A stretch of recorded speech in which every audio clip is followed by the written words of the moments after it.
Muito bem, gente. Então agora temos a confirmação aqui que a gravação foi iniciada. Então sejam muito bem-vindos. Mais uma aula, Geometria Analítica, Álgebra Linear. Espero que não seja muito cansativo para vocês. Fiquei sabendo que vocês curtem mais aula de cálculo do que de Geometria Analítica. Tive que aturar tiração de sarro do que dos meus colegas professores. Mas enfim, acho que todos vocês estão sensíveis à importância da disciplina para a formação de vocês, né? Então vamos aproveitar a aula de hoje, vamos continuar o que é o plano para a aula de hoje, né? Então, na aula passada a gente tinha continuado a falar dentro do tópico de ortogonalidade sobre uma coisa muito importante, que era a criação de bases ortonormais. Tá? Então, uma matriz, se você pega as colunas de uma matriz, elas formam, se elas forem colunas independentes, elas formam uma base para o espaço coluna dessa matriz, e essa base não necessariamente é a base mais interessante para a gente trabalhar dentro desse subespaço.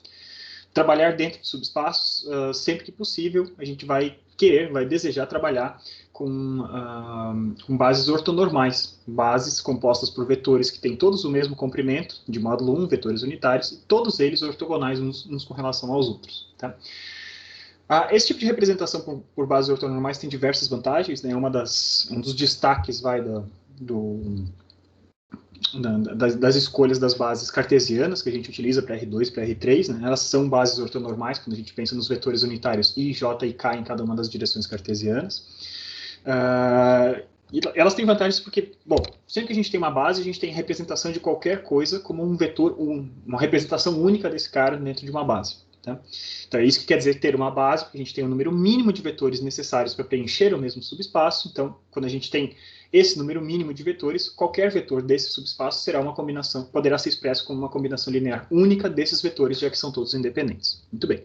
Então, ter uma representação única é legal, claro, mas isso seria verdade para qualquer base. Né? A vantagem da gente utilizar uma base ortonormal é que os coeficientes dessa combinação linear que você precisa para gerar qualquer vetor, eles são mais estáveis do que se você pegar uma base que não seja ortonormal. Tá? Então, para eu preencher R2, por exemplo, eu tinha dado exemplo na aula passada, né?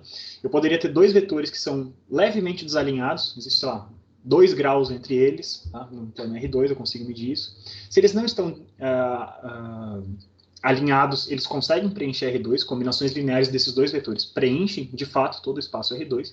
Só que como eles estão muito próximos um do outro, né, existe uma sensibilidade muito grande, né, nos coeficientes que multiplicam cada um desses dois vetores para representar qualquer vetor de R2. Tá? Então, a gente tem problemas, muitas vezes essas matrizes estão associadas a problemas do que a gente chama de problemas de condicionamento, coisa que a gente ainda não viu, mas vai ver mais para frente. Tá? Então, o condicionamento de matriz é uma preocupação, sim, porque é uma matriz que, quando a gente vai operar com matrizes, né, e espero que vocês, por mais que a gente faça a nossa disciplina praticamente tudo aqui na mão, né, descrevendo a teoria toda na mão, o que a gente faz na mão, eu sempre tento destacar isso para vocês, são coisas relativamente pequenas, né? R2, R3, no máximo a gente trabalha com uma matriz 4x4, isso é para mostrar que a gente pode passar para coisas que a gente não consegue representar. Mas na vida real, as matrizes que vocês vão ter que trabalhar têm muito mais do que 4x4, no tamanho 4x4. Matrizes de engenharia muitas vezes têm milhares, centenas de milhares de linhas e de colunas, tá? Então, falar em matrizes desse tamanho é falar em matrizes que têm que ser operadas por computador, com ferramentas computacionais, e isso a gente vai tratar muito em breve, tá? A gente vai tratar sobre esse tema de mostrar essas coisas que a gente faz aqui na mão, como é que essas coisas funcionam dentro de um computador. Então, tratar essas matrizes dentro de um computador quer dizer que quando a gente faz operações com essas matrizes, a gente está envolvendo sempre arredondamentos. Tá? E muitas vezes esses coeficientes não são coeficientes bonitinhos, como esses que a gente inventa, né? 1, 2, 3, 4, não sei das quantas. Esses coeficientes eles podem envolver truncamento. Né? Você vai fazer uma medição, tem uma incerteza de medição, ainda mais você vai truncar essa medição. Vai jogar um número dentro dessa matriz, um coeficiente que está arredondado. Ele não é exatamente o coeficiente físico real que a gente gostaria de botar ali dentro, por exemplo. Se a gente tem, pois bem, dentro de um caso como esse, né, uma matriz que além de ser arredondada, ela está mal condicionada, esses pequenos arredondamentos e truncamentos eles podem levar a soluções não físicas, soluções não reais. Tá? Então, sempre que possível, né, se a gente vai ter que operar com essa matriz várias vezes e tudo, vai ser interessante a gente buscar formas ortogonais, ou ortonormais, desculpa, né, vetores ortonormais, que representem a base desses mesmos espaços que preencham o mesmo espaço que a matriz A preenche. Tá? Ao fazer isso, a gente vai ter menos sensibilidade, então a gente vai ter que trabalhar com formas diferentes dessa matriz. E a gente viu na aula passada, né, revisando, que existia uma forma padrão de encontrar vetores ortonormais a partir das colunas de uma matriz qualquer. Tá? Então, eu tenho a matriz A, por exemplo, que tem colunas Azinho, Bzinho e Czinho. Essas colunas, se A, B e C são independentes,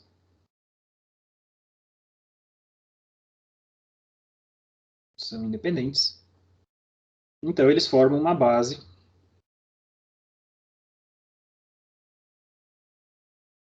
para o espaço coluna de A, que é o espaço que contém todas as soluções possíveis para os sistemas a x igual a b. Né? Todos os b's para os quais existe uma solução x, eles têm que estar contidos dentro desse espaço coluna de A. Estou tá? Fazendo uma revisão em breve de vários temas que a gente viu aí, aproveita. Tá?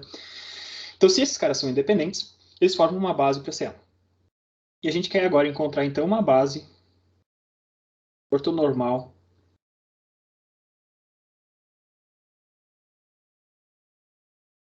para esse mesmo espaço CA. Tá? Eu quero representar o mesmo espaço CA, conter as mesmas soluções possíveis, tá? Só que eu quero fazer isso não utilizando as colunas A, B e C, que podem ter um formato qualquer, mas eu quero fazer utilizando, chegando em versões desses vetores que sejam ortogonormais, tá? Então, todos eles normais, normalizados, módulo 1, e todos eles uns ortogonais aos outros, tá? E a gente viu que isso era feito através de uma série de projeções, tá? Então, o Gram-Schmidt, o que ele faz? Ele define arbitrariamente, né, uma definição arbitrária de uma direção inicial.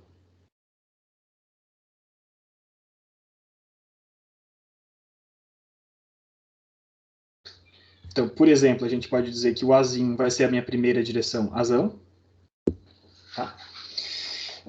E em seguida, os outros vetores todos, a gente faz projeções com relação às direções anteriores e pega, na verdade, o erro. Né? Então, por exemplo, se eu tenho um vetorzinho Bzinho, e essa era uma direção azão, eu faço a projeção de Bzinho sobre azão. Esse cara aqui é a projeção do Bzinho sobre o azão, tá? Só para ficar bem claro o que é isso. E como eu quero alguma coisa que seja ortogonal à azão, o que eu pego não é a projeção em si, mas é o erro dessa projeção. Tá? E esse erro é definido como B menos P. Tá? E esse B menos P, então, a projeção, a gente sabe que ela vale, desde o começo desse nosso capítulo de ortogonalidade, né? A gente sabe que a projeção, ela vale...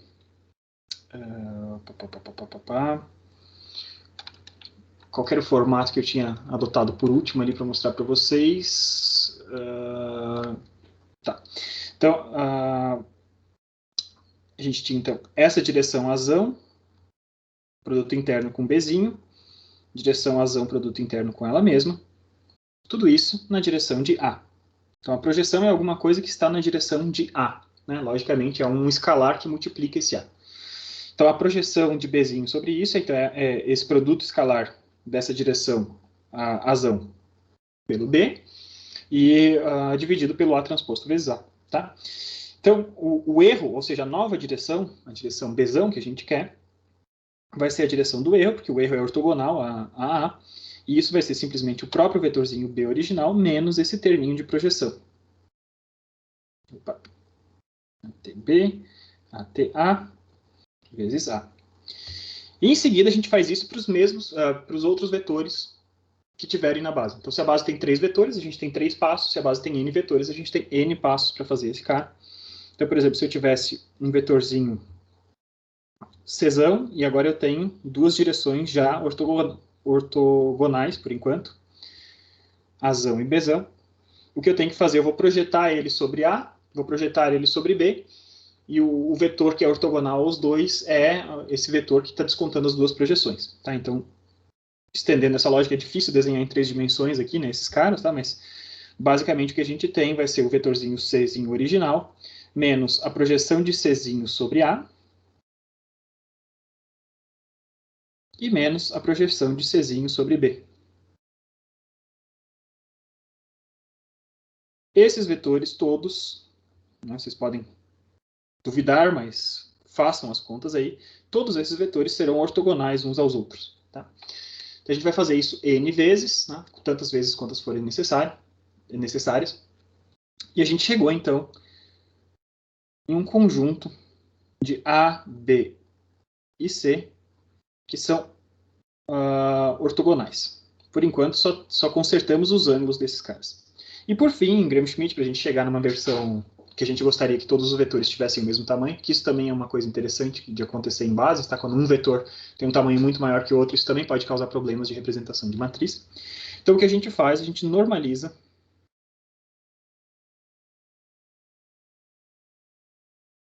os vetores da base. Então, a partir do azão, a gente gera o primeiro vetor da base, que é o Q1, nada mais é que o vetor dividido pelo seu módulo, né, pela norma desse vetor. E a gente faz isso para todos os vetores da base, B, Bzão dividido pela norma de Bzão, e Q3, Czão dividido pela norma de Czão, e assim por diante para tantos vetores quantos vetores eu tiver na base. Tá?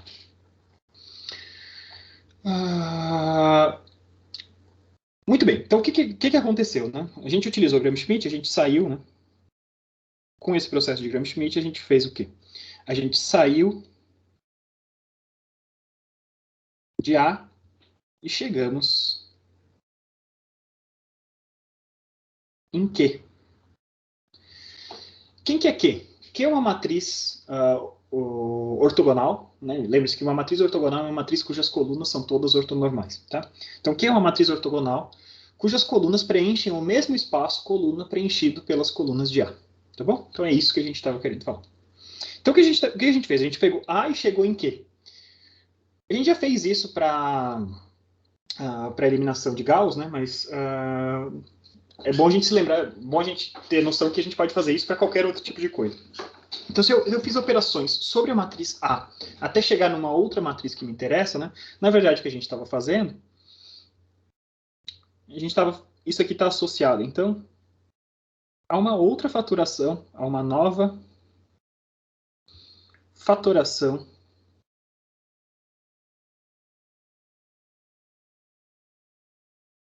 da matriz A. Tá? Então, lembre-se, né? Parênteses, quando a gente fez a eliminação de Gauss, eu mostrei para vocês qual era o processo como é que a gente conseguia representar tudo isso, tudo que a gente tinha feito em formato matricial. E através do formato matricial, a gente tinha chegado à conclusão que a gente tinha uma faturação A igual a LU. U era o resultado da eliminação de Gauss, a gente acumulava todo o procedimento matricial dentro de L, e a gente viu, então, que toda a matriz, né, eu não cheguei a provar isso, mas é possível provar, que qualquer matriz, quando a gente utiliza o processo de eliminação de Gauss, ela pode ser representada em uma parcela triangular inferior e outra parcela triangular superior, produto dessas duas coisas. Tá? Então, esse é uma fatoração que a gente já conhece, LU.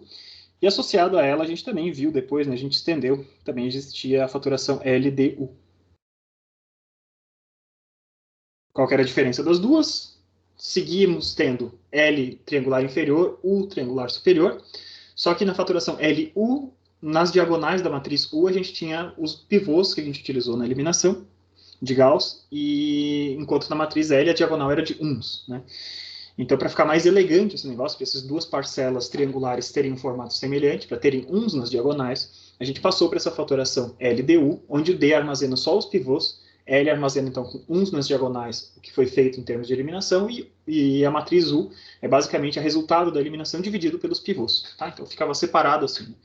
Por que a gente fazia isso? Porque a matriz D, a matriz diagonal D, quando a gente só tem termos nas diagonais, isso tem muito a ver com aumento de volumes de coisas, né, e de comprimentos, e não tanto de mudanças de direção, enquanto as outras duas matrizes que têm termos fora das diagonais, ao serem aplicadas sobre vetores, elas vão tender a mudar as direções desses caras. Então a gente meio que separava esses efeitos, tá? Não é perfeitamente, essa analogia não é 100% perfeita, mas um pouco essa a ideia, de a gente separar coisas que têm a ver com variação de volume, e tamanhos de coisas, sempre nas diagonais, e coisas que tinham a ver com as direções, com uns nas diagonais. Tá? Então, isso a gente já tinha visto para a fatoração da matriz, através da eliminação de Gauss. Quando a gente está aplicando o Gram-Schmidt, a nova fatoração é o primeiro tema da aula de hoje, não é o tema principal da aula de hoje, tá? Mas deixei para a aula de hoje, primeiro porque o tempo acabou, e segundo porque era uma ocasião da gente revisar o que a gente tinha feito em Gram-Schmidt. Tá? que a gente está vendo agora é a fatoração A igual a Q vezes R.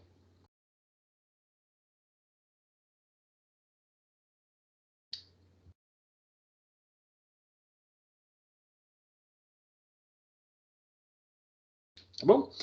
Então, se temos fatoração A igual a Q vezes R, a gente já sabe quem que é a matriz Q. A matriz Q é o que resulta do processo de Gram-Schmidt sobre as colunas de A. E a gente precisa saber, então, quem que é o R. Né? O que está contido nesse vetor R. Nessa matriz R, desculpa. Então, o que a gente está buscando é uma relação.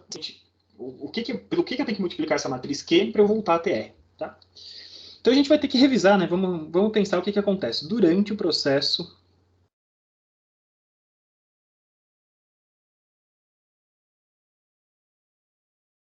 de Gram-Schmidt. O que acontece? Primeira coisa que a gente tem é que a Z1 e o Q1 estão sobre uma mesma linha.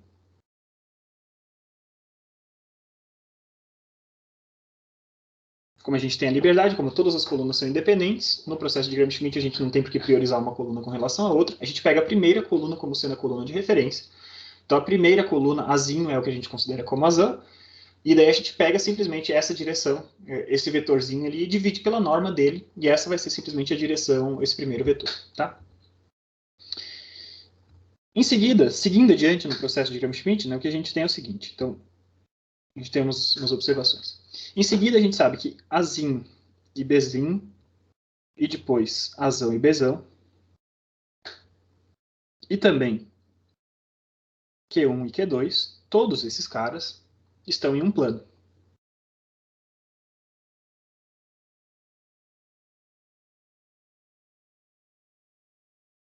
Tá?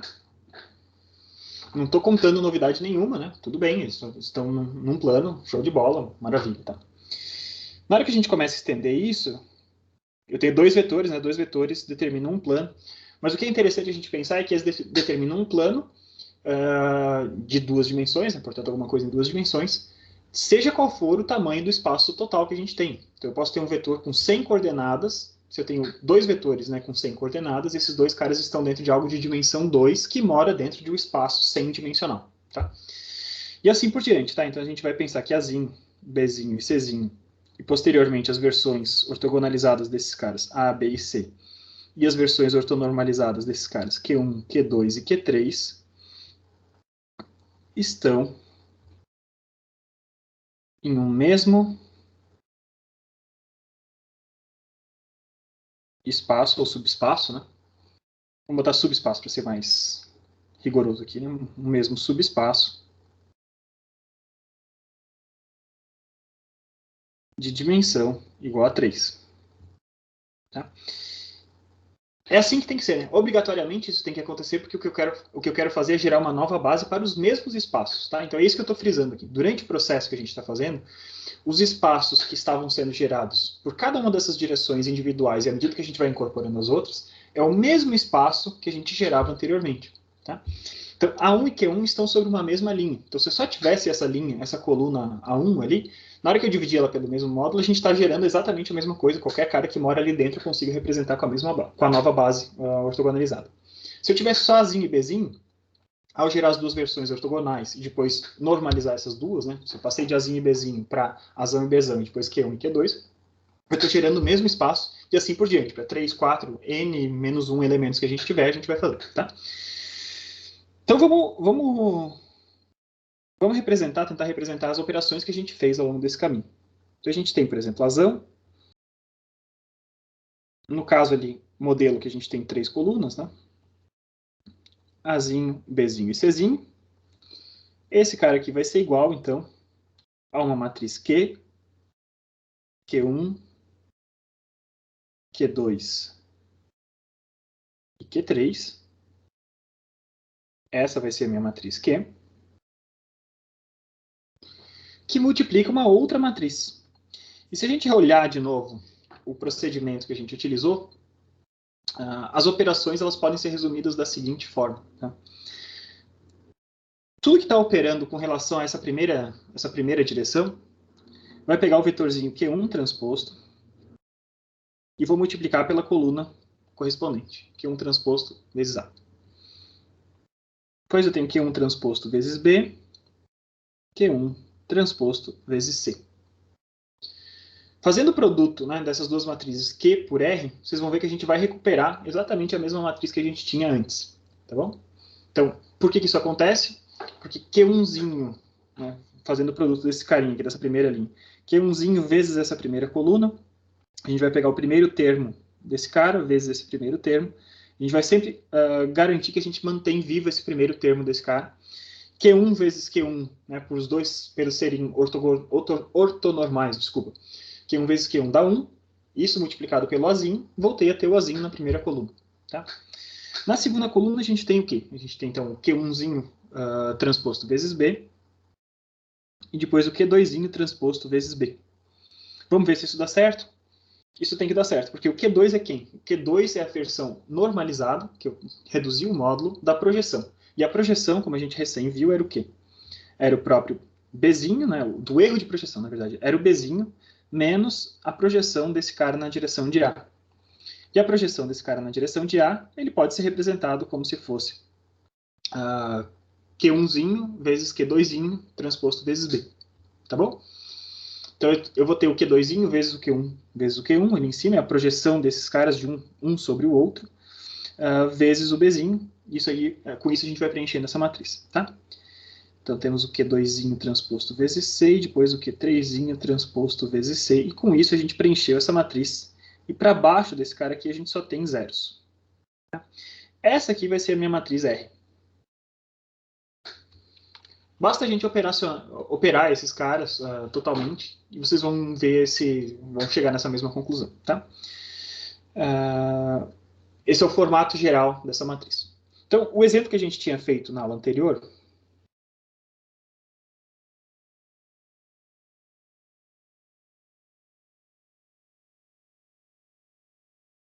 a gente tinha partido de um A, que tinha as seguintes colunas: 1, menos 1 e 0, 2, 0 e menos 2, 3, menos 3 e 3.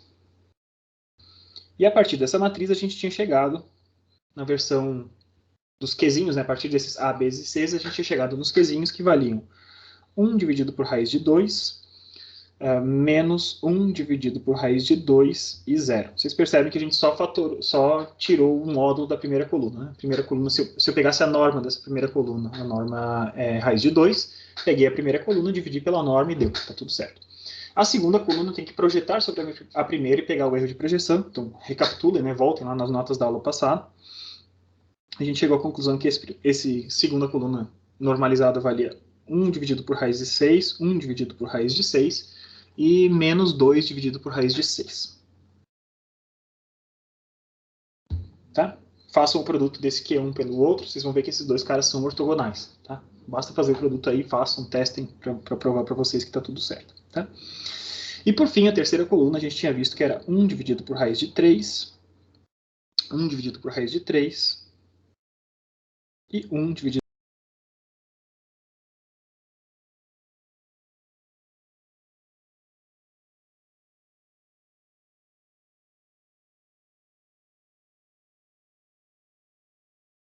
que é a matriz R, pela qual eu tenho que multiplicar essa matriz Q, para eu voltar a ter A. Então, basta a gente seguir o padrão. Eu vou pegar a primeira coluna da matriz Q e multiplicar, fazer o produto interno, pelo primeiro vetor, pela primeira coluna de A. Tá bom? Então, Q1 transposto, lembre-se, peguei o Q1, deitei, multipliquei pela coluna. O que eu estou fazendo é o produto interno de Q1 por Azinho. Tá? Ao fazer isso, chega à conclusão que a primeira coisa que a gente tem aqui é raiz de 2. Beleza? Em seguida, vamos fazer o produto de Q1zinho pelo Bzinho. Então, vou pegar a primeira coluna, multiplicar pela segunda. Vou chegar à conclusão que aqui eu tenho também raiz de 2.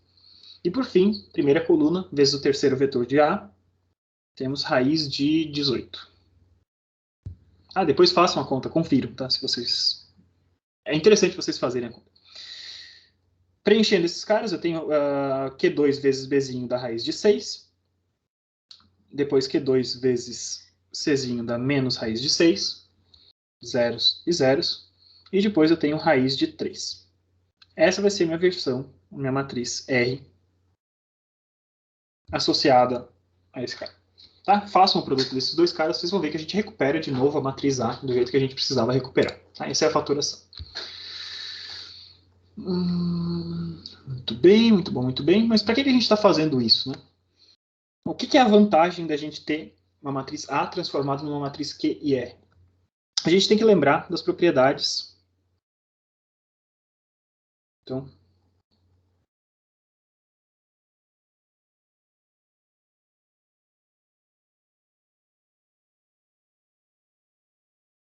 basicamente, eu estou querendo responder isso aqui, né? Por que mesmo a gente está buscando esse Qzinho? Não esqueci, não me lembro mais qual é a propriedade. Então, isso tem a ver com as propriedades de matrizes ortogonais.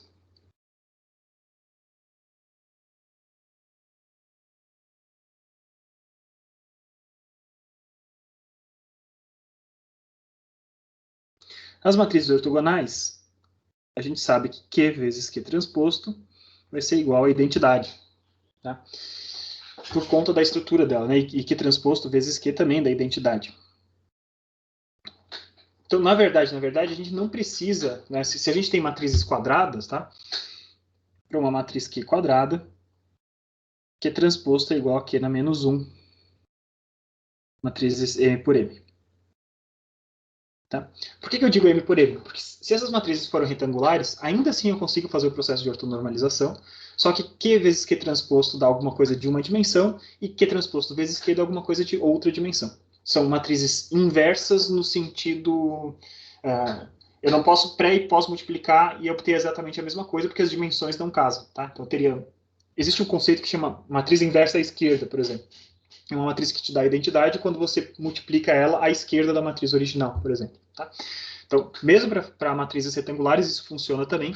Eu só não posso dizer que QT é igual a Q na menos 1 para sempre, porque Q na menos 1 só existe se a matriz é quadrada. Tá? Isso também é outra coisa que a gente já falou anteriormente.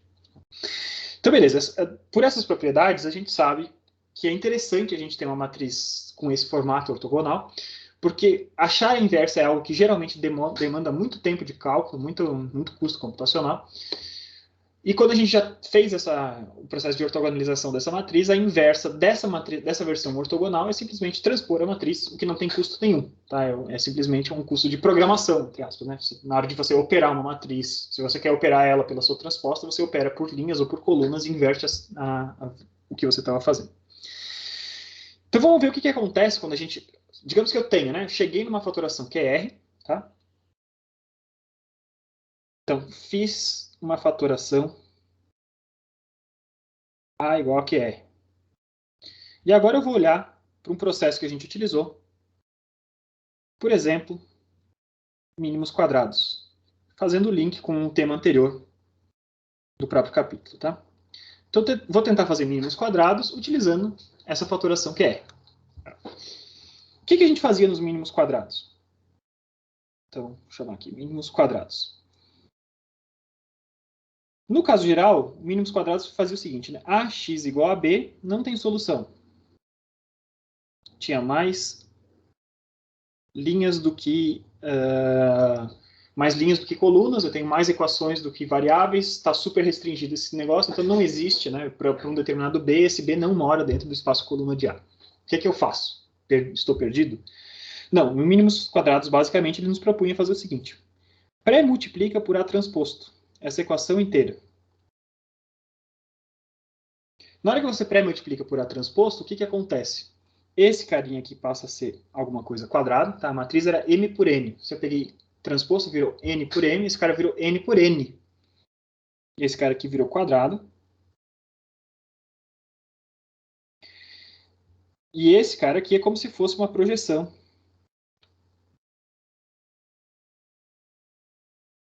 de B sobre o espaço coluna de A. Então, eu pego o B mais próximo que mora dentro de um lugar para o qual existe solução, pego o B mais próximo através dessa operação de A transposto vezes B. Tá? O que eu estou achando, tá? Isso aqui não é exatamente a projeção, porque basicamente a projeção é isso dividido por esse A transposto por A, ou seja, vezes esse A transposto A na menos 1. Tá? Mas enfim, né, interpretem isso. A gente transformou uma matriz quadrada, pegou uma matriz que era retangular, transformou em uma matriz quadrada e projetei o meu resultado dentro do espaço para o qual existe solução. Então tá. Então, e para esse cara aqui,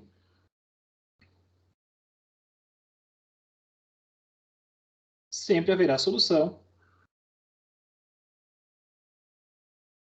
justamente porque eu projetei o B para dentro do espaço coluna de A. Então, o B vai fazer parte do espaço coluna de A. Então, agora eu tenho... Tá, isso aqui era só recapitulando o que acontecia dentro de mínimos quadrados. Agora, no lugar de A, eu tenho Q e R. Tá? Vou escrever nessa mesma equação que eu tenho aqui, A transposto A vezes X igual a A transposto vezes B, vou escrever a versão Q vezes R da matriz, matriz A. Tá? Então, basicamente, o que a gente tem? Vamos começar. A transposto vezes A vezes X é igual a A transposto vezes B. Cada A eu vou substituir por um QR.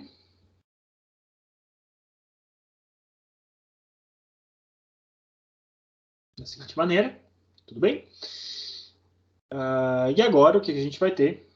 Utilizando as regras de transposição, lembre-se, né? Q vezes R transposto vai ser R transposto vezes Q transposto. Transpõe todo mundo e inverte a ordem desses caras. Então vai me sobrar R transposto, Q transposto vezes Q vezes R vezes X. E do lado de cá a gente vai inverter a ordem também. Eu tenho R transposto vezes Q transposto vezes B. Tá? Só que, o que é a vantagem da gente ter trabalhado com onde que pinta a questão da ortogonalidade dessa matriz, tá? Q transposto vezes Q, isso aqui vai ser igual à identidade. Tá? E se isso aqui vai ser igual à identidade, sumiu desse cara aqui e a gente tem, então, continuando pro lado de cá, a gente tem apenas, então, R transposto vezes R vezes X, que é igual a R transposto vezes Q transposto vezes B. Certo?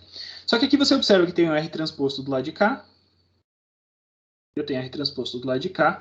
Então, na verdade, para essa equação ser verdade, o que precisa ser satisfeito é esse sistema. R vezes X é igual a Q transposto vezes B. Tá bom? Então, o meu sistema original, A vezes X igual a B, na hora que eu passei para mínimos quadrados, né,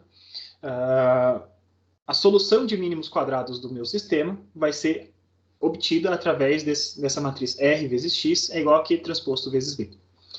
Então, a minha solução do meu sistema, que é o que eu quero achar é o x, né, a solução de mínimos quadrados, nada mais vai ser do que r na menos 1 vezes q transposto vezes b. Isso é uma vantagem? É alguma vantagem, sim, porque a gente, né, aquela primeira parcelinha ali sumiu ao longo do caminho, né, a gente não precisou operar tudo da mesma maneira como a gente tinha feito antes. Mas para eu achar a solução final, né, se eu estou utilizando a fatoração QR, né, ainda assim eu tenho que achar uma inversa de uma matriz. E por mais que ela seja uma matriz triangular, desculpa, né, tem o triângulo. Observe que abaixo da diagonal principal eu só tinha zeros, né, eu só tenho termos diferentes de zero da diagonal principal para cima. Essa matriz R, achar a R menos 1, pode custar tempo computacional.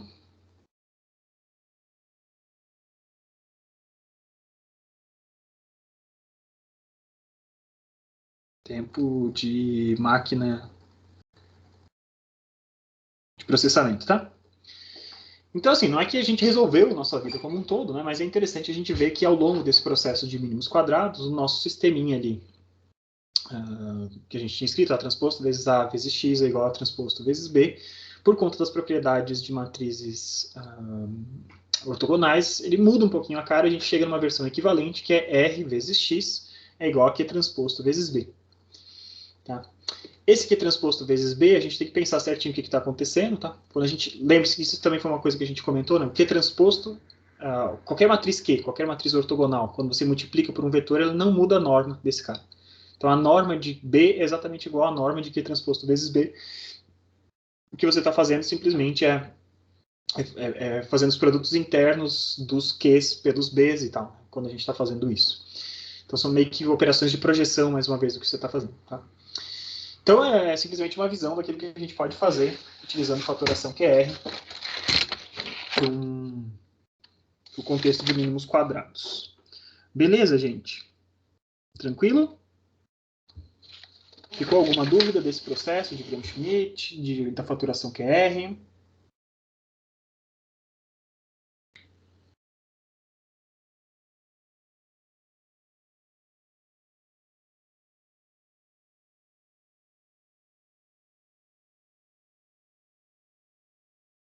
Tranquilo? Então, se não teve mais nenhuma pergunta sobre isso, tá? Essa era a finalizaçãozinha, né? A pequena partezinha que nos faltava para a gente encerrar o capítulo de ortogonalidade do nosso curso, tá? E a gente vai começar hoje com um outro capítulo importante, um capítulo que vocês estavam ansiosos para usar, né? Que são os determinantes. Tá? Então, a próxima parte da nossa disciplina agora, próximo tópico,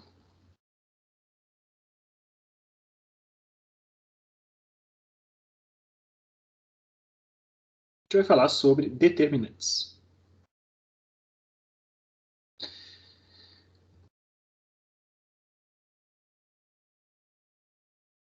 Então, cursos clássicos aí de álgebra linear, muitas vezes eles começavam falando de determinantes, né? Vocês estudavam matrizes a partir dos determinantes e as propriedades de determinantes. Esse não é o caminho que está escolhido pelo Strang, como vocês estão vendo, né? Estou por base o livro do Strang, tá? O Strang argumenta que a gente não deveria mais, hoje em dia, na realidade onde a gente usa computador para tanta coisa de álgebra linear, a gente não deveria começar falando de determinantes. Não que eles não sejam importantes, não que não sejam úteis, mas a ferramenta mais útil em termos de álgebra linear computacional é a eliminação de Gauss, né? Por isso que a gente começou por ela, fizemos essa sequência. Mas é claro que a gente precisa conhecer a teoria de determinantes. Tá? Determinantes, então, vocês já sabem, né? São números que estão associados a matrizes. Basicamente é isso. Então, eu tenho uma matriz, dependendo do tamanho da matriz, das características dessa matriz, a gente vai calcular um determinado número, e esse número carrega dentro dele, das características desse número, carrega informações a respeito dessa matriz. Tá? Assim, linhas gerais, linhas super gerais, um determinante é isso. É um número associado a uma matriz. Para algumas matrizes, né, relembrando ali do ensino médio, né, por exemplo, vocês sabem fórmulas fechadas, né, para calcular o determinante. Então, você tem uma matriz 2 por 2, por exemplo, uma matriz que tem coeficientes A, B, C e D. Então, o número que a gente associa a essa matriz, o determinante de A, que a gente pode denotar dessa forma também, tá? A mesma coisa. A gente faz esses os colchetes do lado sem as abinhas, né? Deixa uma linha reta, a gente pode fazer assim também, tá? A, B, C, D, tá? Então, para esse cara aqui, a gente sabe, né? Espero que vocês se lembrem ainda, uma fórmula fechada do determinante, que é simplesmente A vezes D, a diagonal principal, né? O produto da diagonal principal, menos B vezes C, produto da diagonal secundária, né? na outra direção, tá? Então a gente sabe que existe essa fórmula, mas a gente, muito provavelmente, não sei, me corrijam se eu estiver errado, vocês nunca viram de onde que isso veio e por que essa coisa é assim. Tá? Então, um pouco da nossa ideia desse capítulo de agora, o Strang traz essa ideia, é que mais do que a gente saber as fórmulas, né, que determinam qual é que ajuda a gente a determinar a calcular, desculpa, o determinante de uma matriz de um determinado tamanho, mais importante do que as fórmulas é a gente entender o que são as propriedades dos determinantes. Tá? Por que não é importante a gente decorar fórmulas? Porque tudo bem, a gente vai decorar a fórmula para 2 por 2, decorar a fórmula para 3 por 3, para 4 por 4 já começa a ficar difícil, mas a partir de 5 por 5 é totalmente inútil você decorar, até porque não existe fórmula fechada. A gente vai chegar nisso, é impossível a gente chegar exatamente numa formulazinha fechada daquele jeito que vocês estão acostumados, por exemplo. Tá? Então, e como eu falei para vocês, para a grande maioria das matrizes que vocês têm interesse na vida de vocês, né, vida de engenheiros de vocês, matrizes 5 por 5 já não dão conta de grandes coisas, né? A gente vai precisar de matrizes muito maiores. Então, se a gente precisa utilizar propriedades de determinantes de matrizes, a gente precisa entender muito mais o que são as propriedades em si dos determinantes do que como a gente vai calcular, né, na mão esses caras. Tá? Então, vamos deixar isso bem claro, né? O mais importante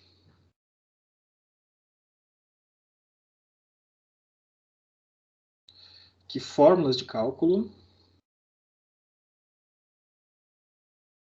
de determinantes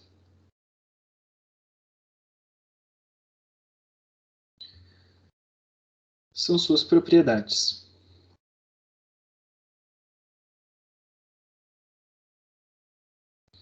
Tá bom? Uma coisa que a gente... o que são as informações? Eu falei que é um número, que o determinante é um número que carrega informações sobre matrizes.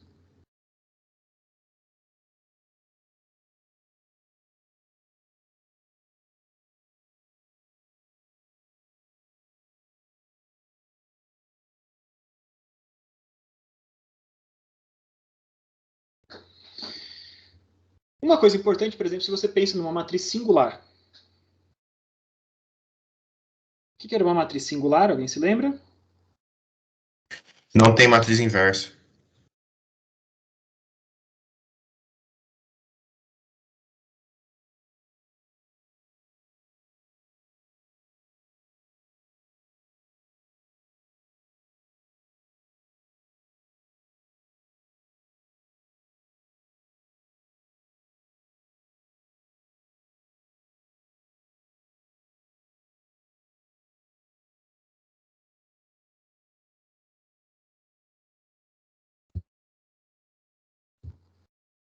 Exatamente, obrigado. Tá? Eu acho que travou um pouquinho aqui para mim, mas isso é exatamente. É uma matriz que não tem inverso, uma matriz. Você tem diversas óticas, né? Por tudo que a gente viu até o momento, a gente já tem diversas óticas para dizer. É uma matriz que não tem todas as colunas independentes, é uma matriz. Né? Tem diversas formas da gente interpretar o que é uma matriz singular, mas sim, né? Uma matriz singular é uma matriz para a qual não existe inverso. Então, uma matriz singular ela tem uma seguinte característica: o determinante de uma matriz singular é nulo. Tá? Ou seja, sempre que a gente fizer o cálculo lá, seja qual é a forma, o tamanho da matriz que a gente fizer, não sei das quantas. Não fiz nenhum outro procedimento sobre essa matriz, mas calculei o determinante a partir de uma fórmula que eu conhecia e o determinante deu zero.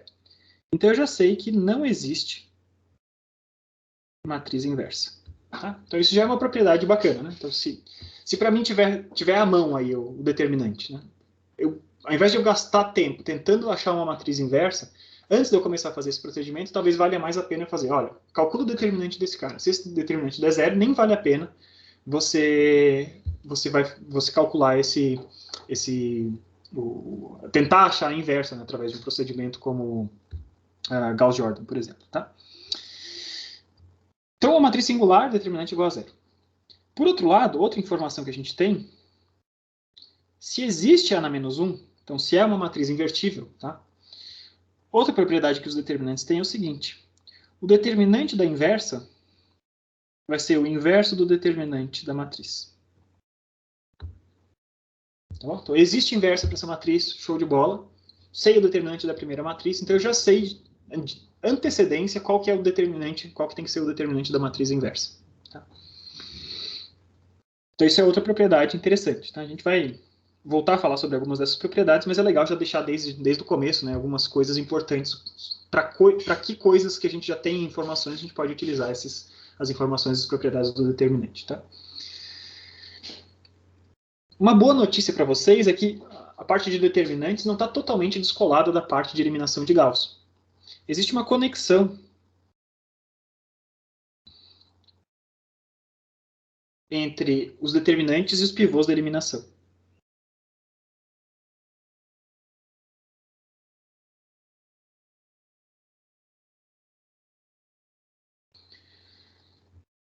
Para qualquer matriz que você for fazer, o determinante da matriz vai ser igual ao produto de todos os seus pivôs.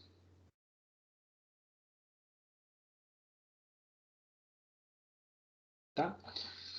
Isso é legal também de ver, né? Então, quando a gente estava falando de eliminação de Gauss, uma das perguntas que eu fiz para vocês foi assim: como é que eu sei, durante o processo de eliminação, que uma matriz não vai ter inversa?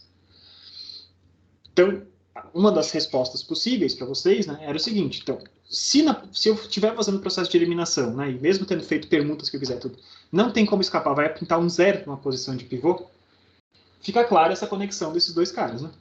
Então, tem um zero na posição de pivô, produto desses todos os pivôs vai dar zero, portanto, uma matriz singular, uma matriz para a qual não existe inverso, é uma matriz para a qual o processo de eliminação falha, eu tenho um zero numa posição de pivô, e o determinante desse cara é zero, porque um determinante de A sempre vai ser o produto dos pivôs, tá bom? Outra propriedade interessante, sempre que a gente troca ou faz uma permutação, né? Tá chovendo bastante aqui em Dayatuba, tá? Daqui a pouco, talvez, eu moro em Dayatuba, não sei se você sabe, então se cair a luz aqui é porque tá caindo o mundo aqui do meu lado, tá? Mas vamos tocando adiante.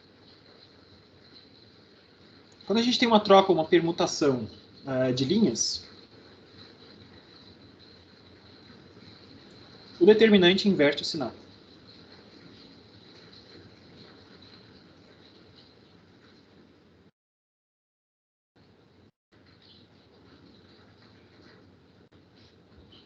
certo? Então eu tinha ali um determinante, tá?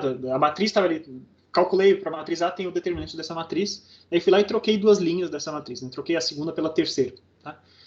O determinante segue sendo sempre o mesmo e a gente troca só o sinal. É fácil vocês verem isso a partir da matriz 2×2. Tá? Todas essas propriedades que eu estou falando para vocês, vocês podem conferir numa matriz 2×2 para qual, desculpa, vocês já sabem a fórmula fechada para calcular o determinante. Tá? Então, uma matriz singular 2×2 é o quê? É uma matriz que as duas colunas, uma é múltipla da outra. Tá? Então, você pega A e C, e daí tem 2A e 2C, por exemplo. Tá? Na hora que você vai fazer calcular o determinante desses caras, você vai ver que vai dar zero, o determinante dá zero, uma representação em forma de determinante da singularidade dessa matriz. Se existe inversa para essa matriz, quer dizer que as duas colunas são independentes, né? Então não existe essa relação de uma ser o produto da outra.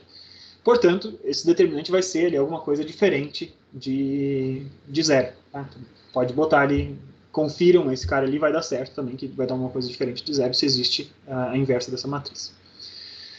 Quais que seriam os pivôs dessa matriz? Né? O pivô dessa matriz, o primeiro pivô é A, então você vai utilizar o processo de eliminação. O primeiro pivô é A, utilizo ele para eliminar na parte de baixo. E na hora que você fez a eliminação na parte de baixo, no lugar daquela posição D, o que você vai ter? Você vai ter C dividido por A, vezes o B, menos esse carinha ali. Na hora de fazer esse produto, vocês vão ver que o produto dos pivôs vai ser exatamente a forma que você tem de matrizes. Tá? Deixa eu fazer aqui para vocês. Tá? A, B, C, D. Eliminação. Mantive A, B, o pivô é A, o multiplicador é C dividido por A. Zerei aqui. Esse carinha aqui não vai ser D, menos BC dividido por A. Esses caras aqui, com isso eu acabei minha eliminação. Ao acabar a minha eliminação, esse carinha aqui ficou a posição de pivô, né? Quem que são os pivôs? São esses dois caras. Faço o produto desses dois caras. Eu tenho A vezes D, menos BC dividido por A. Faço o produto. Chego à conclusão que eu tenho A vezes D, menos B vezes C, que é exatamente a fórmula do determinante. Tá?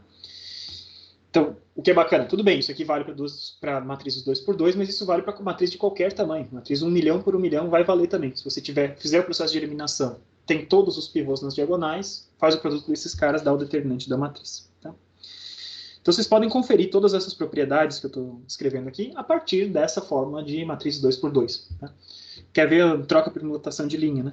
Então, matriz original era A, B, C, D, com determinante AD menos BC. Troquei as duas linhas. Minha nova matriz virou CD-AB. Faço o determinante novo desse cara. Virou BC menos AD. Ou seja, tem um fator de menos 1. Né? Troquei o sinal ao trocar uma linha desses caras. E mais uma vez, isso vale para matriz de qualquer tamanho. Tá? Então vocês podem, se tiverem dúvidas de alguma coisa, vão conferindo, né, essas primeiras propriedades que a gente já consegue enxergar. Mas vamos formalizar, né? Então, isso tudo eram coisas que a gente conseguia conferir aqui a partir da nossa forma de matriz 2×2. Mas, além dessas propriedades, os determinantes têm outras propriedades.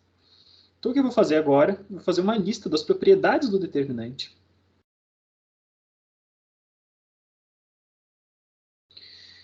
E o que é legal é que, a partir das propriedades dos determinantes, depois, né, a gente não vai fazer esse caminho, porque é um caminho que demoraria algum tempo para a gente provar tudo isso. Mas se os determinantes têm que respeitar essas propriedades, a gente consegue muitas vezes chegar a fórmulas fechadas de matrizes de outros tamanhos. Tá? Então vamos ver quais são as propriedades dos determinantes. Primeira propriedade. O determinante da matriz identidade é 1. Pode ser uma coisa trivial, mas seja qual for o tamanho dessa matriz identidade, isso é importante dizer, o determinante dessa matriz identidade é 1. Pode ser uma matriz 1 milhão por 1 milhão. Se ela só tem uns nas diagonais e zeros fora dela, essa matriz tem um determinante igual a 1. Segunda propriedade é aquela que a gente falou, né? Permutação de linha.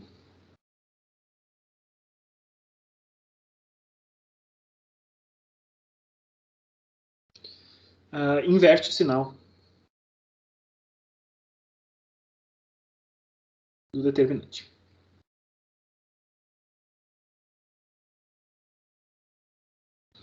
Terceira propriedade. O determinante é uma função linear de cada linha.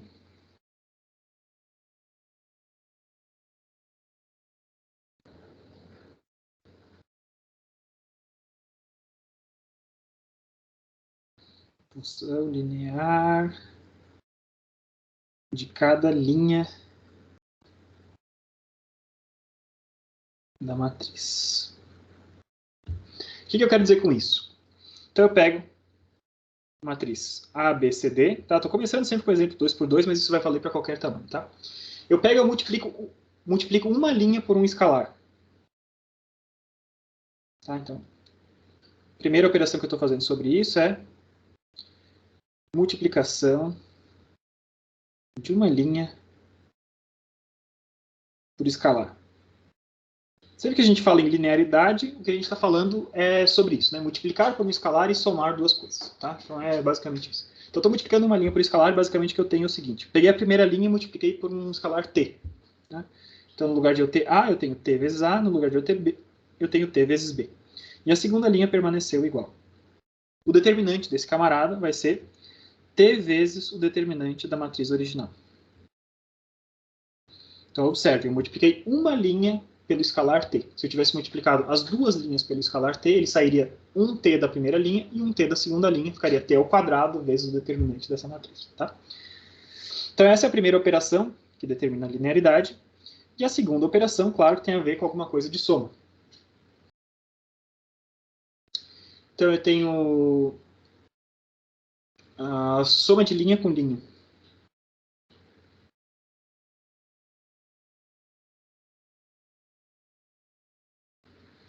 O que eu quero dizer com isso? Digamos que eu tenho uma matriz que seja assim, A mais a linha, B mais B' na primeira linha, e a segunda linha é CD, igual. Tá? O determinante dessa matriz vai ser igual à soma dos determinantes separados. Então, mais uma vez, uma linearidade linha a linha. Tá? Se eu peguei alguma coisa e somei na primeira linha, mantido todo o resto da matriz igual, o determinante é a soma desses caras dos determinantes individuais. Tá bom? Muito bem. Então, a partir das propriedades que a gente já tem até aqui, a gente já pode fazer uma primeira observação. A gente sabe que o determinante da matriz identidade é 1. Tá? Qual que é o determinante da matriz duas vezes a identidade? Depende. Tá? Depende do tamanho dessa matriz. Tá? Porque duas vezes a identidade multiplica todas as linhas dessa matriz pelo escalar 2. Então, se a matriz I é um determinante de uma ordem n por n, se eu faço duas vezes a identidade, eu estou multiplicando por 2 n linhas. Tá? Então, se eu não sei quanto é que esse cara vale, basta eu pegar a propriedade de multiplicação de uma linha por escalar, e eu vou ver que o determinante de uma matriz 2i vai ser 2 elevado a n. Então, por cada uma das linhas dessa matriz, entra um dos dois que foram multiplicados. Se eu tenho n linhas, 2 vezes n. Beleza? Seguindo. Mais propriedades. Propriedade número 4. Se as linhas são iguais, se duas linhas são iguais,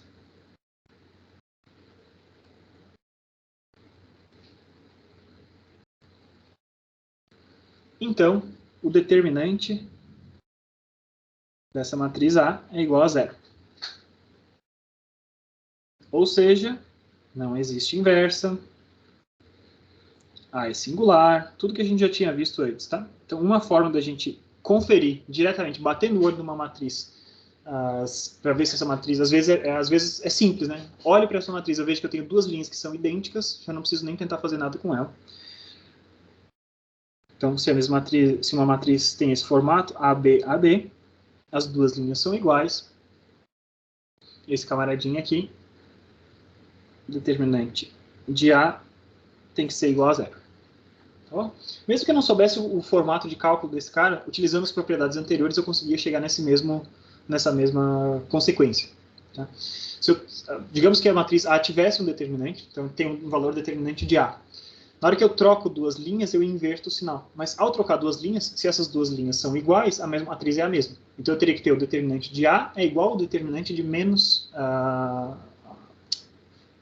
Determinante de A é igual a menos determinante de A. E o único lugar para o qual isso é verdade é quando o determinante é zero. Tá? Então, descobri essa quarta propriedade a partir da propriedade de troca e permutação de linhas lá em cima.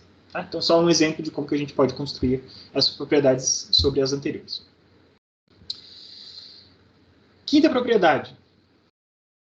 Quando a gente pega e subtrai um múltiplo de uma linha por outra. Então, o que eu estou falando aqui? Estou falando de eliminação de Gauss, né, pessoal? Quando a gente está fazendo a eliminação de Gauss, o que a gente está fazendo é exatamente isso. A gente está pegando um múltiplo da primeira linha e subtraindo da outra. Tá? Subtraindo da segunda ou da terceira. Tá? Então, quando eu faço isso, isso é uma notícia muito legal, subtrair um múltiplo de uma linha por outra, não se altera o determinante. Isso é sensacional, né? Isso quer dizer que ao longo do processo de eliminação de Gauss, se eu estou fazendo o processo de eliminação de Gauss, o determinante da matriz a cada passo de eliminação é o mesmo da matriz anterior. Tá? E como é que eu vejo isso? Através das propriedades que a gente viu anteriormente, tá? As propriedades de linearidade. Então, quando eu estou fazendo a eliminação, basicamente eu tenho o quê? Tenho AB e depois eu tenho C menos um múltiplo, tá? Um fator T que multiplica A e D menos um fator T que multiplica B. É isso que eu estou fazendo, né? Estou subtraindo um múltiplo de uma linha sobre outra. Esse determinante vai ser igual, estou falando para vocês que vai ser igual ao determinante de ABCD. Por quê? Bom, a gente basta invocar a linearidade, a propriedade de linearidade. Através da propriedade de linearidade, a gente vai separar esse determinante aqui.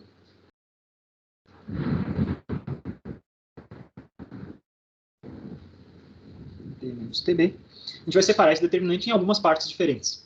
Tá?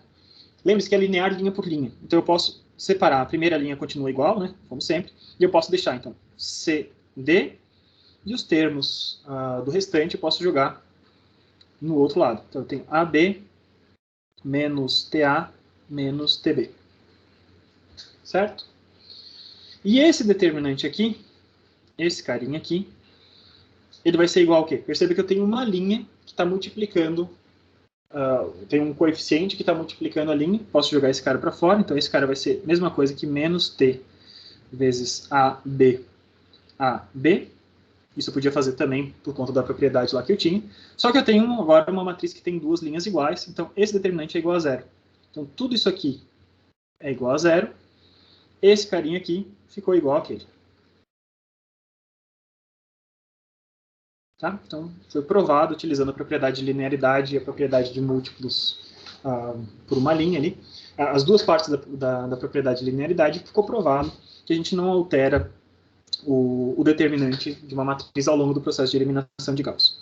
Ou seja, eliminação de Gauss conserva o determinante das matrizes. Quando a gente passa de A até U, a gente tem a seguinte propriedade, que o determinante de U vai ser igual ao determinante de A.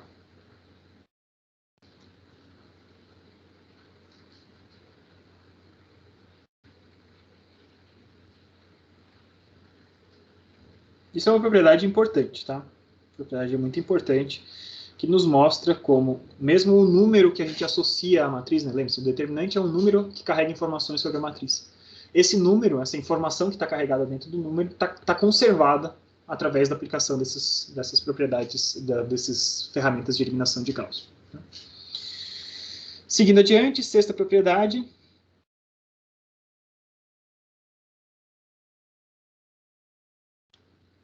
Se uma linha de zeros existe na matriz,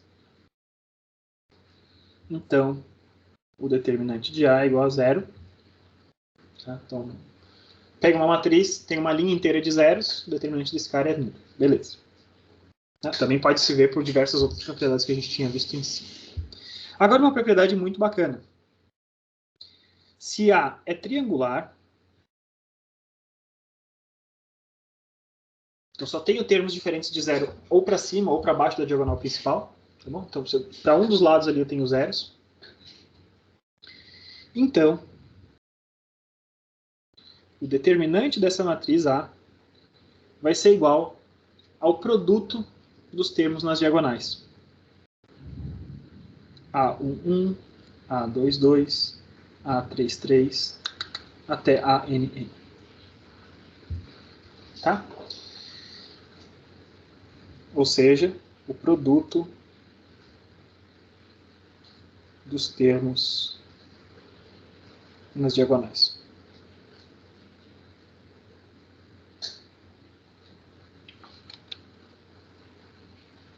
Temos mais algumas, temos mais 3 propriedadezinhas. Então, só comentando sobre a propriedade 7, então, sempre, se a gente consegue pegar então, a eliminação de Gauss, passar de uma matriz cheia para uma matriz triangular e ela conserva o determinante, né? E a gente sabe, então, fazer processo de eliminação de Gauss, a gente já tem bastante experiência em fazer. Calcular o determinante de uma matriz, então a gente pode pensar como se fosse a etapa final ali, depois de eu ter feito a eliminação de Gauss, peguei a matriz original, cheguei na matriz U, da matriz U eu faço o produto das diagonais, na hora que eu faço o produto das diagonais eu tenho o determinante tanto da matriz U quanto da matriz A original, tá bom? Então é uma maneira fácil de você calcular o determinante. Pense que a gente pode ter uma matriz de milhões e milhões de elementos, a gente não precisa saber a fórmula fechada do determinante desses milhões de elementos. Basta a gente aplicar as propriedades de eliminação de Gauss, que são robustas, que funcionam para matrizes de qualquer tamanho, e depois a gente pega o produto das diagonais da matriz que sobrou. Seguindo, se a matriz A é singular,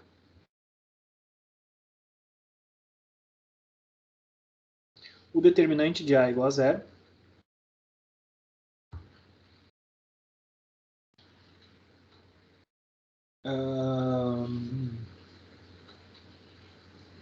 Tá, então o determinante de A é igual a zero, e isso quer dizer o quê? Que só existe A na menos 1 quando o determinante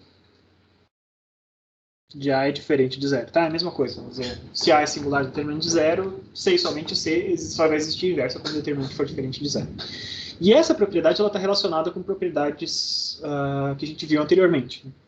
Por quê? A gente viu que eliminação não muda determinante.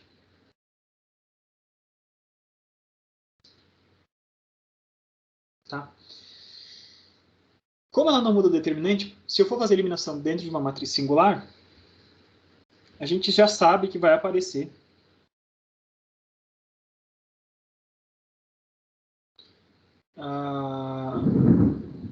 uma linha de zeros.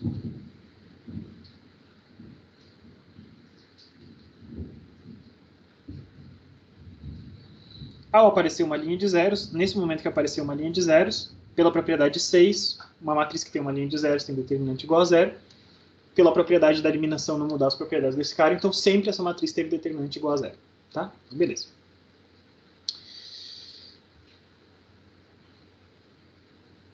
Outra forma da gente enxergar isso, né, é enxergar a segunda parte aqui, né? Só existe A na menos 1 se o determinante é diferente de zero. Então, existe A na menos 1 se temos todos os pivôs.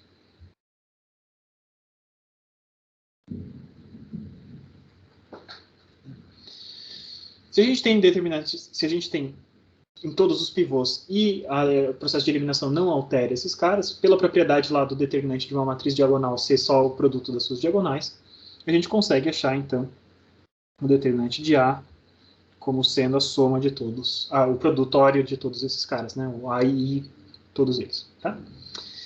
Então, a partir dessa propriedade 8 que a gente consegue chegar na prova da fórmula para vocês de determinante de 2 por 2. Tá? Então, aquele esquema que eu fiz, né? Faz a eliminação, A, B, C, D, pega o passo de eliminação, você vai ver que o produto desse cara vai ser A vezes D menos C por A vezes B, e a gente chega na fórmula que é A vezes D menos B vezes C. Tá? Nona propriedade, penúltima, já estamos acabando as propriedades. Quando a gente tem um produto de matrizes A e B, o determinante de AB vai ser igual ao determinante de A vezes o determinante de B. Tá? Isso também a gente consegue provar com as coisas de antes. Basta vocês operarem, né? Pega para uma matriz 2x2, por exemplo, tá? Vamos fazer só para 2x2, mas daria para estender isso para qualquer coisa. Imagina para 2x2, eu tenho A, B, C e D, determinante dessa matriz, vezes uma matriz que tem coeficientes P, Q, R e S. Façam os determinantes desses caras pelas fórmulas de vocês, faz o produto desses dois, e na hora que vocês fizessem o produto da matriz A por B, vocês veriam então que esses carinhas teriam termos A vezes P mais B vezes R, C vezes P mais D vezes R, depois A vezes Q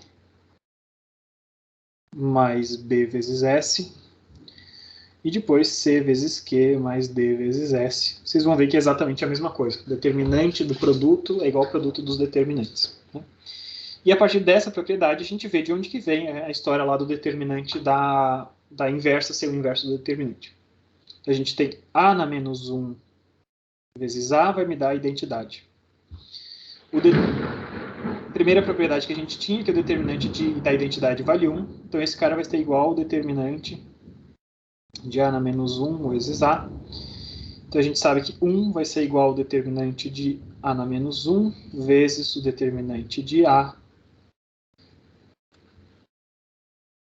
E a gente chega, então, na prova ali de determinante de A, vai ser igual a 1 sobre determinante de menos A. De A na menos 1, desculpa. Tá?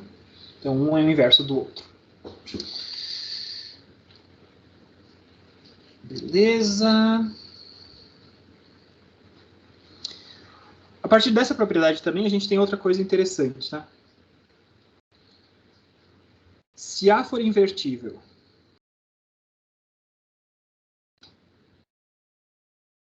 e B for singular,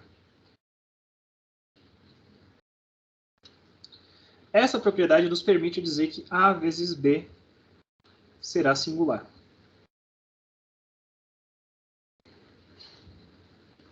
Por quê? Porque eu tenho determinante de AB vai ser igual a determinante de A vezes determinante de B.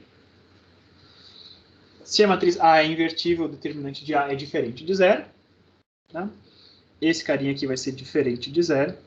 E esse carinha aqui vai ser igual a zero. Então esse cara aqui só pode ser igual a zero. Tá? Então a gente já sabe que sempre que você pega uma matriz invertível e multiplica por uma singular, obrigatoriamente o resultado é uma matriz singular. Então uma matriz singular é uma matriz meio que arrasta todo mundo para ter essa propriedade de singularidade. Tá bom? Operando sobre outras matrizes, ela leva esses caras junto. E finalmente, última propriedade que a gente vai ver, a matriz transposta. Então, trocando linhas por colunas, a matriz transposta T tem o mesmo determinante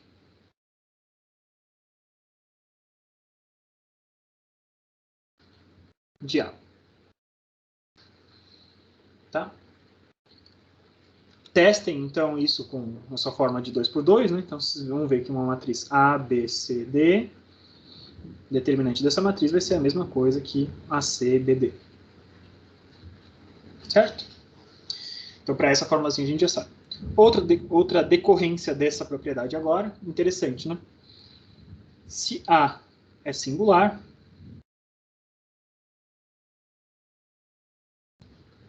se e somente se A transposto também for.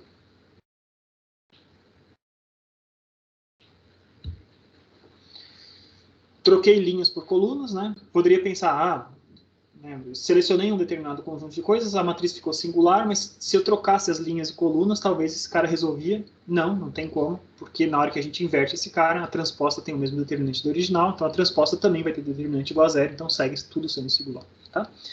Então essas são as propriedades gerais de determinante e a gente vê como isso pode ser útil, como a gente pode, a partir desse único número, inferir várias coisas sobre a matriz, especialmente se ela é singular, se ela é invertível, como que a gente consegue calcular várias coisas a partir desse númerozinho exclusivo que a gente tem.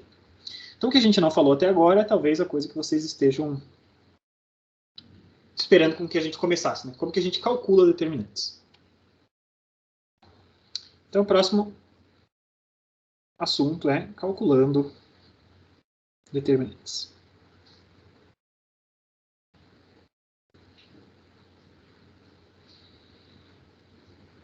Primeira observação que a gente vai fazer é que, mais uma vez, matrizes no mundo real são coisas que são processadas por computadores. Tá? Então, um computador, um programa de computador que se preze, vai calcular determinante a partir dos pivôs.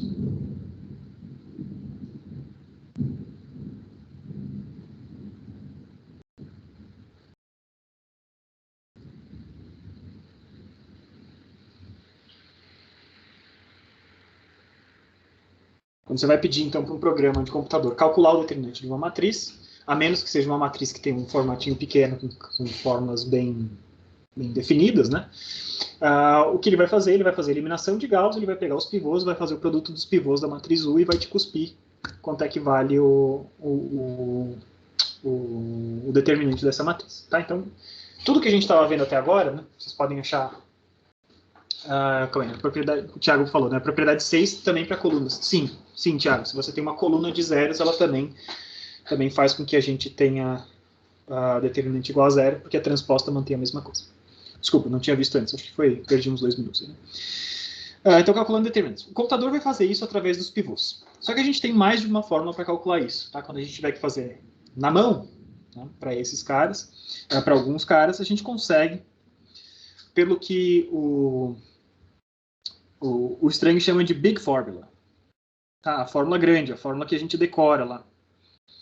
Sabe para 2x2, sabe para 3x3, para 4x4 ainda dá para fazer, mas né, essas são fórmulas fechadas, né, a partir dos coeficientes, o que eu tenho que multiplicar por quê e somar com quem para chegar nesses caras. Isso é uma fórmula fechada, nisso que ele chama de Big Formula. Tá? E por fim, a gente vai ver que existe uma outra forma de calcular determinantes, que é uma coisa que a gente chama de cofatores. A gente vai ver essas 3 formas de calcular determinantes. Então, primeiro, né, a gente já está careca de saber, mas não custa aqui repetir. Né? Por pivôs. O que vai acontecer para a gente calcular por pivôs? Vamos pegar uma matriz A. Matriz A, que tem a seguinte característica. Matriz 4x4, tá? Acho que a gente já viu essa. 2, menos 1, 0 e 0. Menos 1, 2, menos 1 e 0. São 2 nas diagonais e menos 1 para cada lado, tá? Tem a ver com aquelas diferenças centradas que que eu já comentei com vocês anteriormente. Menos 1 e 2, tá? Peguei esse cara, faço eliminação. Então, 2 menos 1, 0 e 0. Primeiro pivô é 2, multiplicador, menos meio. Então, pego meio vezes a primeira, somo na segunda. Isso vai me dar 0, 3 meios, menos 1 e 0, né? Depois o multiplicador fica... Aqui não muda nada, né? Porque já tinha zeros nessas posições. 0, 0, menos 1 e 2. Tá? Primeiro passo de eliminação está aqui. Segundo pivô, então vou deixando marcado os pivôs aqui não era isso que eu queria. A canetinha cinza. Primeiro pivô está aqui, segundo pivô está aqui. Tá? Segundo pivô é 3 meios. O multiplicador desse cara aqui é 1 dividido por esse cara, então é 2 terços. Tá? Então, com esses 2 terços, vamos fazer esse passo de eliminação. Fiquei com 2, menos 1, 0 e 0. Segunda linha também não muda. 1, 3 meios, menos 1 e 0. E depois eu tenho, então, 2 terços vezes essa segunda linha, que é somada na terceira, com sinal trocado, né? Então, 2 terços vezes esse cara aqui, deu 0 ali. 2 terços vezes menos 1 deu menos 2 terços. Com 2 deu 4 terços. E menos 1, né? Menos 1 ficou, eu já tinha 0 ali para baixo, então ficou menos 1 e 2. Segundo passo de eliminação está aqui. E finalmente, o último passo de eliminação, vamos lá, marcando os pivôs, né? Primeiro pivô é 2, segundo pivô é 3 meios, terceiro pivô é 4 terços. A gente já consegue imaginar o que vai acontecer na hora que a gente chegar no último pivô. Então eu tenho 2, menos 1, 0 e 0. 0, 3 meios, menos 1 e 0. 0, 0, 4 terços e menos 1. E agora então, eu tenho 4 terços, é o pivô, o multiplicador é 3 quartos, pego 3 quartos vezes essa linha e somo na outra. Então eu tenho 0, 0, zerei, né? Então, com esse camaradinho ali eu zerei. E em seguida eu tenho então 3 quartos vezes aquele cara, 3 quartos vezes menos 1, com 2 deu 5 quartos. Tá? E essa é a minha matriz U. Cheguei na minha matriz U. Quanto é que vale o determinante? Pelas nossas propriedades, a gente sabe que o determinante de A é igual ao determinante de U, porque as ferramentas de eliminação não mexem no determinante desse cara. E a gente sabe que a matriz U é uma matriz diagonal, então dos termos das diagonais. Então, o U1, o U2, o U3, o U4. Então, no nosso caso aqui, eu tenho 2 vezes 3 meios, vezes 4 terços, vezes 5 quartos. 2 cortou com 2, 3 cortou com 3, 4 cortou com 4, o determinante desse cara vale 5. E é legal a gente ver que se essa matriz aqui, essa matriz de diferenças centradas, sempre que a gente fosse fazer o determinante, a gente ia ter essa sequência de cortar, né, o denominador da fração anterior com o numerador denominador da fração atual com o numerador da fração anterior. Então, para essa matriz de diferenças centradas, se ela é 4 por 4, o determinante é 5, se ela é 5 por 5, o determinante é 6, se ela é 100 por 100, o determinante é 101. Tá? Então, só uma curiosidade a respeito dessa matriz. Tá? Então, beleza, achei esse camaradinho aqui, achei o determinante, né? O meu objetivo era esse. Tá? Tá, e como é que fica a fatoração, professor? Né? Você não tinha falado o tempo inteiro em fatoração? Fatoração LU. Está coerente com o que a gente sabe de determinantes? A gente sabe que A vai ser igual a L vezes U. L, a gente viu que a gente acumula os multiplicadores, né? Então, L é uma matriz 4 por 4 também, diagonal inferior. 1, 1, 1, 1. Aqui para cima tem tudo zeros, né? E nas posições que a gente tinha, então, L, 1, 2, L, desculpa, 2, 1, né? L3, 2 e L4, 3. Tá? E por conta da estrutura dessa matriz, eu tinha zeros ali para baixo como um todo. Essa matriz, então, tem uns nas diagonais e os multiplicadores que a gente utilizou, que foram 1 meio, 2 terços e 3 quartos.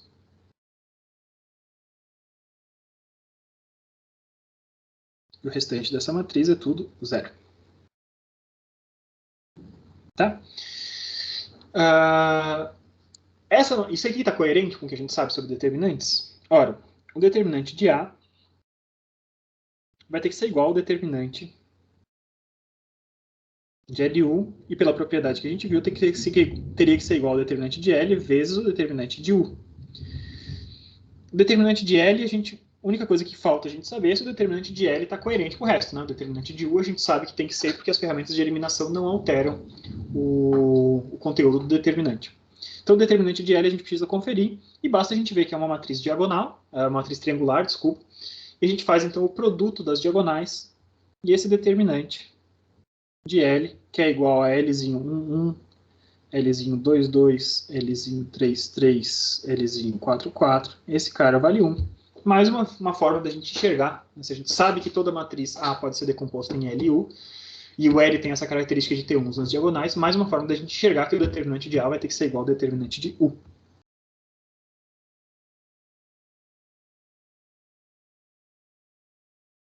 Tá? São coisas equivalentes. Só que esse caso da matriz A igual a LU, isso é um caso para o qual a gente não precisou fazer permutação de linha. Tá? Então, o que a gente vai fazer agora? Mas lembre, no caso geral, o que a gente tem que fazer não é A igual a LU. É o seguinte, a gente tem uma determinada permutação coerente lá das colunas e linhas de A, na verdade, tá? Que vai ser igual a LU. A gente tem que aplicar as permutações necessárias para que a gente consiga chegar nesse cara. Tá? Então, vamos pegar um exemplo simples. Né? Digamos que a minha matriz A já tenha praticamente a cara de uma matriz eliminada. É uma matriz eliminada, só que está na ordem errada para a gente. Tá? Então, eu tenho 0, 0, 1, 0, 2, 3, 4, 5, 6. Tá bom? Essa é a minha matriz A. Para eu conseguir fazer alguma coisa com ela, eu vou ter que fazer uma permutação de linhas. Vou ter que trocar a primeira com a terceira linha. Ao trocar a primeira com a terceira linha, eu fico com 4, 5, 6, 0, 2, 3, 0, 0 e 1. Beleza, né? Agora esse cara já está eliminado, tranquilo. Ela já é uma matriz triangular, tá? Eu vou mais 10 minutinhos, Janson, tá? Só para a gente finalizar esse negócio aqui. A gente começou um pouquinho mais tarde, eu sempre tenho feito isso, eu começo um pouquinho mais tarde porque o horário do almoço, ali, 1h30, tem pouca gente disponível, né? Eu prefiro começar 1h15, 1h45, tá bom? Então, tenho P vezes A, essa matriz, né? A matriz permutada, P vezes A. Essa matriz já está triangular. Como essa matriz já está triangular, eu sei que o determinante desse cara vai ser o produto das diagonais, então tem 4 vezes 2 vezes 1, esse cara aqui vai dar 8. Mas quem que era o determinante da matriz original? A gente volta nas nossas propriedades. Tem o determinante de P vezes A vai ser igual ao determinante de P vezes o determinante de A. Tá? E a matriz de permutação, a matriz associada a essa permutação, se vocês se lembram bem, é simplesmente a matriz identidade, onde a gente troca as mesmas linhas. Então, a segunda permaneceu no lugar, e a gente tem, então, a primeira e a terceira trocando de lugar. Essa foi a matriz que a gente fez anteriormente. E essa matriz aqui é uma matriz, então, que eu peguei a matriz identidade, para a qual eu já sei que o determinante é 1, e troquei duas linhas. Então, o determinante de P vai ser igual a menos o determinante da identidade, que vai ser igual a menos 1, tá? Seguindo as nossas propriedades. Com isso, a gente já sabe, se o determinante de P vezes A era 8, o determinante de P é menos 1, a gente consegue descobrir que o determinante de A vale menos 8. Bom? Então, na verdade, né, quando a gente tem a fatoração LU no caso mais geral, no caso onde a gente pega as permutações de linhas, né, essa permutação, essa matriz de permutação, ela pode trocar uma linha pela outra, nesse caso eu inverti o sinal uma vez, mas se eu tivesse que trocar mais uma linha, né, troquei a primeira pela terceira e a quinta pela oitava. Troquei uma vez, troquei o sinal uma vez, troquei mais outra linha, troquei o sinal mais uma vez, e com isso, então, a gente vai trocando. Esse pode ter uma estrutura, o sinal pode ser exatamente o mesmo de A, ou pode ser o sinal oposto ao sinal de A. Então, no caso geral, o que a gente tem é que o determinante de A vai ser igual a mais ou menos, vai depender da quantidade de trocas de linhas que a gente teve, os termos das diagonais que a gente teve depois da matriz ter sido permutada. Esse mais e menos depende da quantidade de troca de linhas.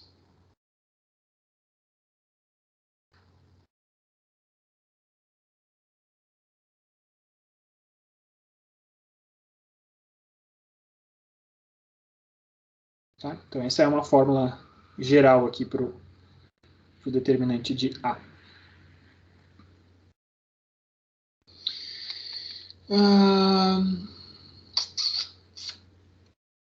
Muito bem, muito bem, muito bom. Só um último exemplinho, então, para a gente acabar. Não vamos nos estender muito, para não comer todo o intervalo de vocês. Então, o último exemplinho é um exemplinho que está associado com justamente aquela matriz que a gente viu antes, dos 2 nas diagonais e menos 1 no ponto anterior e no ponto posterior, tá? A gente tinha visto que essa matriz estava associada com uma forma da gente calcular meio que derivadas, né? Aproximar derivadas com diferenças centradas. Eu pego 2 vezes a avaliação da função no ponto, considero o ponto anterior, o ponto posterior, divido por 2 vezes esses ΔX e a gente está aproximando. Então, para um determinado xj, eu estou pegando a derivada desse cara, a gente está aproximando, através de um esquema de diferenças centradas, pelo seguinte. Menos xj menos 1, mais 2 vezes o próprio xj, menos xj mais 1, tudo isso dividido por 2 ΔX. Tá? Então, é uma aproximação de derivada por diferenças centradas. Essa matriz ela tem uma estrutura que a gente já conhece. Então, ela vai ter 2, menos 1, 2, menos 1, menos 1, menos 1, 2, menos 1, e tudo que eu não estiver escrevendo é 0, tá? Nessa matriz. Então ela pode continuar tantas vezes, tantos pontos quanto eu quiser. Cada uma das linhas é um ponto para o qual eu estou estimando essa derivada, né? Um xj é um ponto do espaço, você está discretizando, na verdade, essa derivada vale para uma determinada região do espaço, que por definição teria infinitos pontos, mas eu estou fazendo a avaliação dessa derivada em alguns pontos diferentes. Na hora que a gente faz a fatoração desse cara, a fatoração LU, a gente vai ter então essa estrutura. Uns nas diagonais, e aqui vai aparecer os multiplicadores desses caras, né? Então eu tenho menos meio, menos 2/3, menos 3/4, assim por diante, até menos n menos 1 dividido por n, 1, tá? Pelo tamanho. Essa é a estrutura geral de um cara como esse. E depois, na minha matriz U, como a gente viu, a gente vai ter a seguinte estrutura: 2, 3 meios, 4/3, 5/4, até n mais 1 dividido por n. N mais 1 dividido por n. Tá? E aqui para cima eu vou ter só uma linhazinha de menos 1, e o restante dessa matriz toda é 0. Tá? Tem o 0 para cá, e o restante está 0 por tudo. Então, se essa aqui é a minha matriz A, essa aqui é a minha matriz L, e essa aqui é a minha matriz U. O que a gente percebe é o seguinte: o determinante da matriz A, ele vai ser sempre 2 vezes 3 meios vezes 4/3, né? Aquele padrão que a gente estava falando ali, até a gente chegar em n mais 1 dividido por n, que é o produto da diagonal da matriz U, ou seja, esse cara aqui sempre vai ser igual a n mais 1. Tá? Só que cada pedacinho desses caras é o determinante de uma matriz da mesma estrutura, só que com um tamanho um pouquinho menor. Então, se a gente pega essa matriz A, na verdade, essa matriz A poderia ser interpretada como se fosse uma matriz A1, que mora dentro de uma matriz A2, que mora dentro de uma matriz A3, e assim por diante. Sempre o número de elementos vai crescendo, mas a estrutura é exatamente a mesma. Né? Então, o que a gente enxerga por essa fórmula aqui é que a gente vê, por exemplo, que o determinante da matriz A3 vai ser o termo que está na terceira diagonal vezes o determinante da matriz A2. Tá? Então a gente descobre, então, quem que é esse D3? O D3 vai ser a razão entre os determinantes. O determinante da matriz A3 e o determinante da matriz A2. Existe uma estrutura bem definida para esses caras. Tá?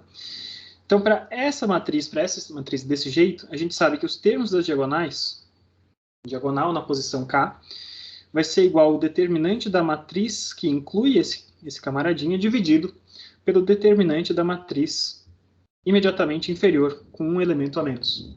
Tá? Essa estrutura está se repetindo e a gente sabe certinho quem que vai morar em cada uma dessas diagonais desses camaradas. Tá? Então isso vale para essa matriz, mas uma coisa que é interessante da gente ver é que se a gente consegue descobrir uma estrutura de matriz legal, né, uma estrutura de matriz legal permite a gente ver que um determinante de uma matriz vai ter a ver com produtos de determinantes anteriores. Tá? E a gente vai ver isso quando a gente for estudar cofatores. Tá? Então com isso a gente encerra a aula de hoje. Tá? A aula de hoje era para mostrar para vocês, finalizar ali a parte de ortogonalidade, ver a aplicação, a fatoração QR da matriz, como é que isso tem impacto quando a gente utiliza as matrizes, né? Por que a gente está buscando uma matriz Q. Em seguida, a gente entrou na parte de determinantes, começamos a falar sobre propriedades de determinantes, e a gente viu a primeira fórmula de cálculo de determinantes, baseado na eliminação de Gauss. Tá? Próxima aula, que provavelmente eu vou gravar essa aula, tá? Eu não posso me dar ao luxo de não gravar, lembre-se, meu filho está para nascer, a qualquer momento eu terei que me afastar, então eu vou deixar gravado, vou aproveitar os dias de feriado, tá? Amanhã não vou forçar vocês a assistirem, né? O nosso calendário é feriado, não sei se vocês sabem, dia do funcionário público. Então eu vou deixar gravada essa aula, mas vou falar sobre as duas outras formas de calcular determinante, que são através das fórmulas fechadas, para tamanhos diferentes de matrizes, e através dos cofatores. Tá? Então, esse foi o programa até agora e o programa da próxima aula que vai ser gravado. Então não percam, não deixem de assistir essa aula antes da quarta-feira da semana que vem.